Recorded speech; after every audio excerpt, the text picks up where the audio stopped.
ഇപ്പോ നീ പോ. സാങ്കവ് പറഞ്ഞു നിർത്തി. അത് കേട്ട് തൃപ്തി വന്നില്ലെങ്കിലും ഋഷി തലയാട്ടി. ഒട്ടും വൈകാതെ തന്നെ സാങ്കവ് ഋഷിക്ക് മലയിറങ്ങാനുള്ള എളുപ്പ വഴി കാണിച്ചു കൊടുത്തു. എന്ത് ചോദിച്ചാലും സാങ്കവിൽ നിന്ന് കൂടുതലൊന്നും അറിയാൻ കഴിയില്ലെന്ന് മനസ്സിലാക്കിയ ഋഷി പതിയെ ആ വഴിയിലേക്ക് തന്നെ ഇറങ്ങാൻ തുടങ്ങി. കയറുമ്പോൾ ഇരുട്ടും ഭയവും തോന്നിയിരുന്ന കാട് പകൽ സമയത്ത് അതിമനോഹരമായിരുന്നു. ആ കാടിന്റെ സൗന്ദര്യം ആവോളം ആസ്വദിച്ചുകൊണ്ട് ഋഷി മുൻപിലേക്ക് നടന്നു. ഇപ്പം മനസ്സിലായി ഈ സിദ്ധന്മാർ എന്തുകൊണ്ടാ ഈ സ്ഥലം തന്നെ താവളമായി തിരഞ്ഞെടുത്തതെന്ന്. ഇത്രയും മനോഹരമായ സ്ഥലം കണ്ട ആരാ ഇവിടെ താമസിക്കാതിരിക്കുക? ഋഷി ചിരിയോടെ സ്വയം പറഞ്ഞു. അപ്പോഴും സാങ്കവ് ദൂരെ നിന്നുകൊണ്ട് ഋഷി പോകുന്നത് നോക്കി നിൽക്കുകയായിരുന്നു. ഇത് കേവലം ഒരു തുടക്കം മാത്രമാണ് ഋഷി. നീ അറിയാനും കാണാനും ഇനിയും ഒരുപാടുണ്ട്, സാങ്കവ് മന്ത്രിച്ചു. അതൊന്നും അറിയാതെ വേറെന്തൊക്കെയോ ചിന്തിച്ചുകൊണ്ട് ഋഷി കുന്നിറങ്ങി വരികയായിരുന്നു. അന്നേരം പെട്ടെന്ന് അവൻ പിന്നിൽ നിന്നും ഒരു മുരൾച്ച കേട്ടു. ഋഷി ഞെട്ടിപ്പോയിരുന്നു. ഞെട്ടലോടെ തന്നെ അവൻ പിന്നിലേക്ക് തിരിഞ്ഞു നോക്കി. നോക്കിയപ്പോൾ കണ്ടത് ഒരു കടുവ തന്നെ നോക്കി നിൽക്കുന്നതായിരുന്നു. ആ കാഴ്ച കണ്ട് ഋഷി ഇനി എന്ത് ചെയ്യുമെന്നറിയാതെ ഒരു നിമിഷം നിന്നു.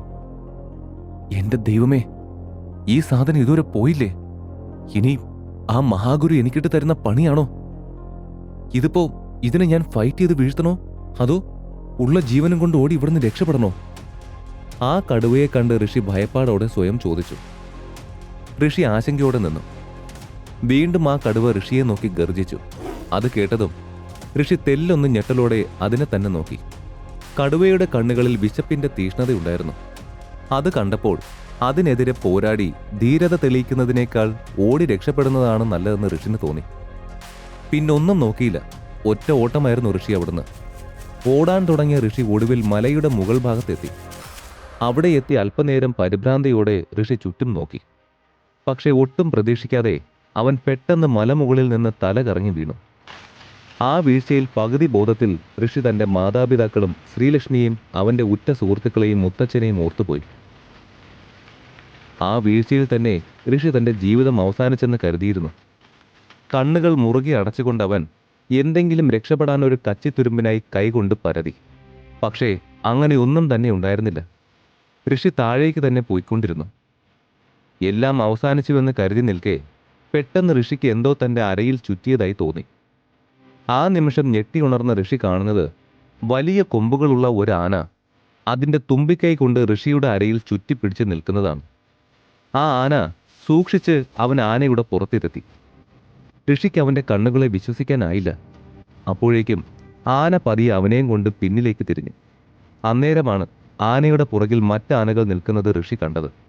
ആനക്കൊമ്പ് കളർത്താൻ വന്നവരിൽ നിന്നും ഇന്നലെ ഋഷി രക്ഷിച്ച അതേ ആനക്കൂട്ടം. എന്റെ ദൈവമേ, ഈ കാട്ടിൽ നടക്കുന്നതെല്ലാം എന്തോ മാജിക് പോലെ ഉണ്ടല്ലോ. ഈ ആനക്കൂട്ടത്തെ ഞാനാ രക്ഷിച്ചതെന്ന് ഇതുങ്ങൾക്ക് എങ്ങനെ അറിയും? ഷെടാ, എനിക്കിത് വിശ്വസിക്കാൻ പറ്റുന്നില്ല, ഋഷി ആശ്ചര്യത്തോടെ പറഞ്ഞു. പക്ഷെ അപ്പോഴാണ് ഋഷിക്ക് തന്നെ പിന്തുടർന്ന് വന്ന ആ കടുവയെ ഓർമ്മ വന്നത്. അതിനെ ഓർമ്മ വന്നപ്പോൾ തന്നെ ഋഷി തിടുക്കത്തിൽ മേലേക്ക് നോക്കി. അന്നേരം മലയുടെ മേലെ ഋഷി വീണടുത്ത് നിന്നും കടുവ തിരികെ നടക്കുന്നതായിരുന്നു അവൻ കണ്ടത്. ആനക്കൂട്ടത്തെ കണ്ടപ്പോൾ പിൻവാങ്ങിയതായിരുന്നു ആശാൻ. അത് കണ്ടതും ഋഷി ഒരു ദീർഘനിശ്വാസം എടുത്ത് ആ വലിയ ആനയുടെ പുറത്ത് സമാധാനത്തോടെ ഇരുന്നു. അതോടെ ഋഷിയെയും വഹിച്ചുകൊണ്ട് ആ ആന ഗാംഭീര്യത്തോടെ മുന്നോട്ട് നീങ്ങി. പിന്നാലെ തന്നെ ആ ബാക്കി ആനക്കൂട്ടവും. തന്നെ സുരക്ഷിതമായി കാടിന്റെ അരികിൽ എത്തിച്ച ആ ആനക്കൂട്ടം പെട്ടെന്ന് അവരെത്തിയ സ്ഥലത്തിനപ്പുറത്തേക്ക് നീങ്ങാതെ നിശ്ചലരായി. ഇതെന്തു പറ്റി? ഇവരെന്താ ഇങ്ങനെ നിൽക്കുന്നത്? ഋഷി സംശയത്തോടെ ചോദിച്ചു. പക്ഷെ അപ്പോഴേക്കും ആനക്കൂട്ടം അനങ്ങാതെ തന്നെ നിൽക്കുകയായിരുന്നു. ഋഷിക്ക് എന്തോ മനസ്സിലായി. ഓ, ഇതാണോ നിങ്ങളുടെ പരിധി? ഇതിനപ്പുറം പോവാൻ നിങ്ങൾക്ക് കഴിയില്ലേ? ആ, പോട്ടെ പോട്ടെ, ഞാൻ ഇറങ്ങാം. ഇനി കടുവയും സിംഹവും ഒന്നും വരില്ലല്ലോ. അതും പറഞ്ഞുകൊണ്ട് ഋഷി ആനയുടെ തലയിൽ തലോടി.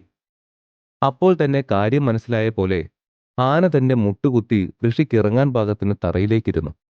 ഋഷി സന്തോഷത്തോടെ ആ ആനയുടെ തലയിൽ മുത്തി. ശേഷം അവൻ ശ്രദ്ധിച്ച് ആനപ്പുറത്തു നിന്നും താഴേക്കിറങ്ങി. തന്നെ രക്ഷിച്ച ആനയുടെ മുഖത്ത് സ്നേഹത്തോടെ അവസാനമായി മുകർന്നു. അതിൽ സന്തോഷം പൂണ്ട ആന ഋഷിയെ പെട്ടെന്ന് തുമ്പിക്കൈ കൊണ്ട് വീണ്ടും പൊക്കി അവന്റെ നെറ്റിയിൽ സ്നേഹത്തോടെ മുട്ടിച്ചു. അല്പനേരം അങ്ങനെ നിന്ന ശേഷം അവനെ അത് പതിയെ താഴെ വെച്ചു. ഋഷി പോകാൻ നേരം ആനക്കൂട്ടം മുഴുവൻ അവന്റെ മുന്നിൽ വന്നു നിന്നു. ശേഷം അവരുടെ തുമ്പിക്കൈ പൊക്കി നന്ദി പ്രകടിപ്പിച്ചു. ഋഷിയും തിരികെ കൈകൂപ്പി അവരെ നന്ദിയോടെ വണങ്ങി. ആനകൾ തുമ്പിക്കൈയും തലയും കുലുക്കി അവന്റെ നന്ദി സ്വീകരിച്ചു. ശേഷം പതിയെ കാടിന്റെ ഉൾഭാഗത്തേക്ക് നടന്നു നീങ്ങി. 2 ദിവസത്തിനുള്ളിൽ എന്റെ ജീവിതത്തിൽ സംഭവിച്ച അത്ഭുതങ്ങൾ എത്രയാണെന്ന് അറിയില്ല. Life is so calm lately. Rishi ചിരിയോടെ സ്വയം പറഞ്ഞു. അവൻ ഏകദേശം കുന്നിന്റെ പകുതി ദൂരം പിന്നിട്ടിട്ടുണ്ടായിരുന്നു. അപ്പോഴേക്കും ഒട്ടും വൈകാതെ തന്നെ മുഴുവൻ കുന്നും പിന്നിട്ട് അവൻ തന്റെ കാറിന് സമീപത്തെത്തി. അത്രയും നേരമായിട്ടും ഋഷിക്ക് ശരിക്കും വിശപ്പ് വന്നില്ല. സാംഗവ് നൽകിയ ഔഷധ സസ്യത്തിന് എത്ര ശക്തിയുണ്ടെന്ന് ഋഷി മനസ്സിലാക്കുകയായിരുന്നു. സാംഗവ് പറഞ്ഞ വിശദീകരണത്തെക്കുറിച്ചും ഋഷി ആലോചിച്ചു. പറഞ്ഞത് ശരിയാണ്. വിശക്കുന്നത് തെറ്റല്ല. വിശപ്പ്, ഉറക്കം, പ്രണയം, കാമം എന്ന അടിസ്ഥാന വികാരങ്ങളില്ലാതെ ഈ ലോകത്ത് ജീവിച്ചിട്ട് പ്രയോജനമില്ല. പക്ഷേ ഇത്തരത്തിലുള്ള അപകടങ്ങളിൽ അകപ്പെടുമ്പോൾ ആ പച്ചമരുന്ന് എന്തുകൊണ്ട് ഉപയോഗപ്രദമാണ്? അതുകൊണ്ട് ഈ മരുന്ന് ആ രീതിയിൽ ഉപയോഗിക്കുന്നതിനെക്കുറിച്ച് അവരോട് ചോദിക്കണം. സീറ്റ് ബെൽറ്റ് ഇട്ടുകൊണ്ട് ഋഷി തീരുമാനിച്ചു. പെട്ടെന്നാണ് ഋഷിയുടെ ചിന്തകൾക്ക് കടിഞ്ഞാനിടും വിധം അവന്റെ കാറിന് വെളിയിൽ നിന്നും ആ ശബ്ദം കേട്ടത്. ആ, നീ രാവിലെ തന്നെ മല കയറി വന്നോ? വഴിപാടുകൾക്ക് കഴിഞ്ഞ് തിരിച്ചു വന്ന പോലെയുണ്ടല്ലോ മുഖത്തെ തെളിച്ചം. ശബ്ദം കേട്ട് ഋഷിൻ തിരിഞ്ഞു നോക്കിയപ്പോൾ കണ്ടത് ഇന്നലെ രാത്രിയിൽ പരിചയപ്പെട്ട ആദിവാസി ചേട്ടനെയായിരുന്നു. അയാളെ കണ്ടതും ഋഷി പെട്ടെന്ന് പുഞ്ചിരിച്ചു. ആ അതെ, ഋഷി ചിരിച്ചുകൊണ്ട് മറുപടി പറഞ്ഞു. എങ്കിൽ ഇനി താൻ ഒന്നും തന്നെ ആലോചിച്ച് വിഷമിക്കണ്ട. എല്ലാം ശരിയാവും. നീ ചെറുപ്പമാണ്. പെട്ടെന്ന് കല്യാണം കഴിച്ച് സന്തോഷമായി ഒരു കുടുംബമായി ജീവിക്കൂ. താങ്കളുടെ മാതാപിതാക്കൾ സന്തോഷിക്കട്ടെ. ആ ചേട്ടൻ സൗമ്യമായി പറഞ്ഞു. അയാളുടെ ആത്മാർത്ഥമായ വാക്കുകൾ ഋഷിയുടെ ചുണ്ടിൽ പുഞ്ചിരി വിരിയിച്ചു. ആ, അയാൾ പറഞ്ഞതൊക്കെ ശരിയാണ്. പക്ഷെ ഞാനിനി വേറെ കല്യാണത്തിന് പോയാ എന്റെ സ്ത്രീ എന്നെ കൊല്ലും. ഋഷി ഒരു ചിരിയോടെ മനസ്സിലോർത്തു. തീർച്ചയായും ചേട്ടാ, അതായിരുന്നു ഋഷി അയാളോട് പറഞ്ഞ മറുപടി.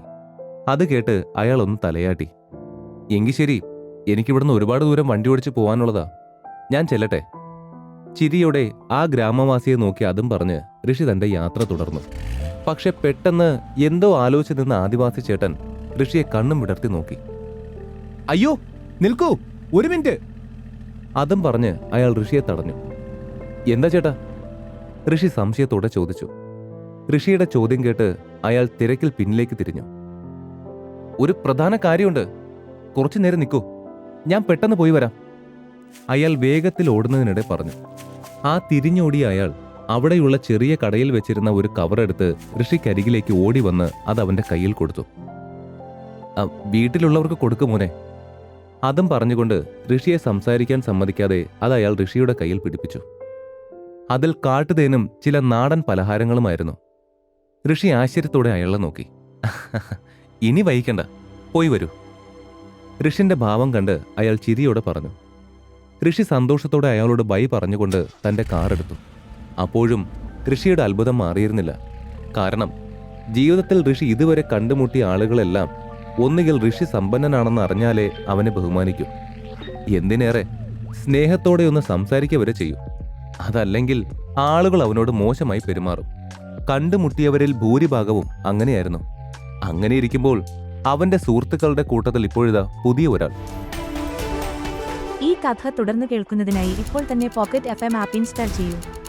Link in description.